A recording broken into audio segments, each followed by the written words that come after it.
السلام عليكم ورحمة الله وبركاته، متابعينا الكرام في كل مكان. قناتكم المفضلة ريو سبورت، معاكم أحمد العربي. النادي الأهلي برئاسة الكابتن محمود الخطيب يغلق ملف المدرب الأجنبي مؤقتا. الكابتن محمود الخطيب قال لك مفيش أي كلام، مفيش صوت يعلو فوق صوت الثلاث مباريات المتبقيين. أنت عندك مباراة مرتقبة مهمة مع سيراميكا. المباراة المتبقية للنادي الأهلي مباراة مصيرية. انت عندك 3 ماتشات ب 12 نقطة، لازم ال 12 بونت دول بإذن الله طبعا الأول. طبعا خلاص في حظر إعلامي برضو. الكابتن محمد يوسف مدير الرياضة، طبعا كلنا عارفين الكابتن محمد يوسف، رجل 2013 البطولة الأفريقية والسوبر الأفريقي، وأعمل أداء مع النادي الأهلي في الزيل الذهبي الله أكبر. وهو كان يعتبر رقم واحد في الحصول على البطولة الأفريقية في 2013. أصدر قرار حظر إعلامي على اللاعبين والمدربين. يعني لا هتلاقي لاعب، لا مدير كورة، لا مدير فني، لا جهاز إداري، كل ده حظر إعلامي وغرامات تتجاوز ال 300,000 جنيه.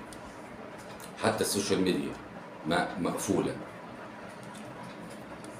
طبعا النادي الأهلي عودة أشرف داري أنقذت الدفاع. أشرف داري خلاص تعافى من الإصابة الخفيفة، هيعود إن شاء الله من ضمن التشكيلة الأساسية اللي هتبدأ مباراة سيراميكا. كابتن عماد النحاس خلاص ثبت التشكيل، ماشي بمبدأ اللي أكسب والعب. خلاص هو ثبت التشكيلة. عندك مدافع، عندك بدلاء بره برضو بقيمة عالية، بأداء، بجرينتا، بروح. عندك بدلاء بقيمة علي معلول، حسين الشحات، يعني لعيبة كتير بقيمة عالية. انت النهارده بتعرف تختار. المضحك يعني مش عارف اقولها ازاي بصراحة. يعني المضحك خالص والغريب والعجيب، كل غريب وعجيب تلاقيه في نادي الزمالك. بجد والله كل غريب وعجيب تلاقيه في نادي الزمالك. نادي الزمالك متمثلا في عمرو الجنايني كان رئيس اتحاد الكورة، بيقدم عرض تاريخي لزيزو. عرض تاريخي لزيزو. طب ما كان عندكم زيزو، ما كان عندكم، ما جاتتوش ليه؟ قال له المرتب اللي انت عايزه، القيمة التعاقدية اللي انت عايزها، عرض عليه 400 مليون كاش. طبعا ما حدش يسأل من فين الفلوس. في اللحظة دي مفيش حاجة اسمها من أين لك هذا، زي ما بيقولوا للنادي الأهلي. عقد 3 سنين هيديله 36 شيك مقبولين الدفع. 36 شيك مقبولين الدفع، كل واحد في تاريخه، بتوع ال3 سنين. طب هو زيزو ما كان عنده؟ ده غير نسبة والده، قال له نسبة والدك كاش. طبعا ده كله برعاية ممدوح عباس، ما ده معروف، يعني شيء معروف. الغريب والطريف ان انت زيزو كان عنده. النادي الزمالك بعت بيخاطب السفارة الأمريكية، زيزو خد التأشيرة ليه؟ طبعا يعني أبسط القوانين الدبلوماسية، من أبسط القوانين الدبلوماسية إن السفارة ما بتتلقاش أوامرها من نوادي، ودي أسرار.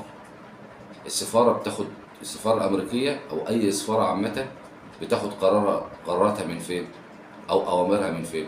يا السفير الأمريكي، يا رئيس الجمهورية الأمريكي ترامب.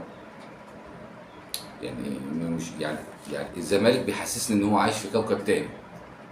الزمالك مع ميدو بدأ يرجع ورا فعلا. يعني دلوقتي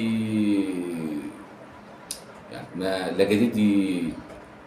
لا جديد يذكر ولا قديم يعاد في نادي الزمالك. هو احمد حسام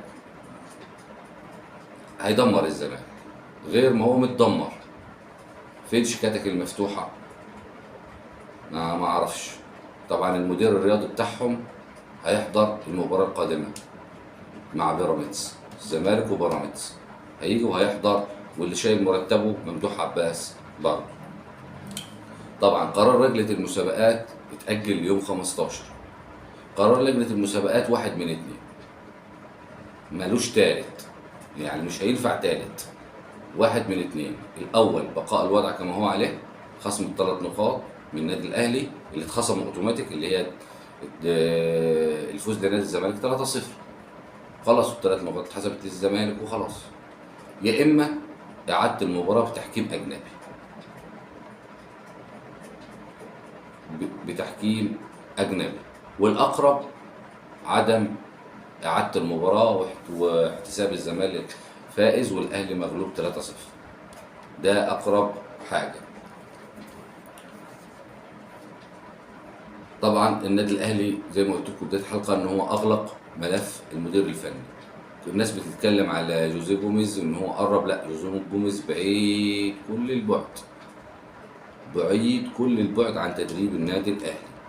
النادي الأهلي عنده سكواد عالمي، وأنا في فيديو قبل كده قلت لك هوية مدرب النادي الأهلي القادم اللي محتاجه النادي الأهلي. أنت عندك سكواد السنة الجاية، سكواد مرعب. عندك مصطفى العش مكمل مع النادي الأهلي في كأس العالم. عندك في حراسة المرمى هيكون محمد الشناوي، مصطفى شوبير، حمزة علاء، ادي 3. عندك الدفاع رامي ربيعة، أشرف داري، ياسر إبراهيم، محمد هاني. باك شمال عندك علي معلول إن شاء الله هيجدد. عندك مصطفى العش، عندك كريم الدبيس، عندك أحمد نبيل كوكا. عندك خط النص مكتظ بالنجوم، عندك قفشة، محمد بن رمضان، عندك مروان عطية. طبعا أكرم التوفيق خلاص ربنا يكرمه في المرحلة الجاية مشي. عندك بتتكلم في طاهر محمد طاهر يمين، عندك حسين الشحات، زيزو، عندك تريزيجيه، عندك اليو ديانج في النص برضه رقم 6. يعني عندك انت اسكواد عالمي. عندك قدام وسام ابو علي رجع لمستواه، مش غير اتصاب. يعني عندك فريق مكتظ بالنجوم، مكتظ بالنجوم. يعني انا شفت ملخص مباراة انتر ميامي مع فريق في الدوري الامريكي، اتغلب 4-1. يعني النادي الاهلي 90% لو لعب بنفس ادائه الفترة دي هيعدي انتر ميامي مرتاح. فجوزيه جوميز نرجع ونقول جوزيه جوميز مش هو شخصية النادي الاهلي، مش هو شخصية النادي الاهلي. النادي الاهلي عايز مدرب جاحد، مدرب صاحب قرار، مدرب نفس شخصية عماد النحاس بالظبط كده. اخبار ان الرياضة انتهت. ما تنساش تعمل اشتراك وتفعل زر الجرس. لو الفيديو عجبك تعمل لايك، وانتظرونا بكرة في فيديو جديد. والسلام عليكم ورحمة الله وبركاته.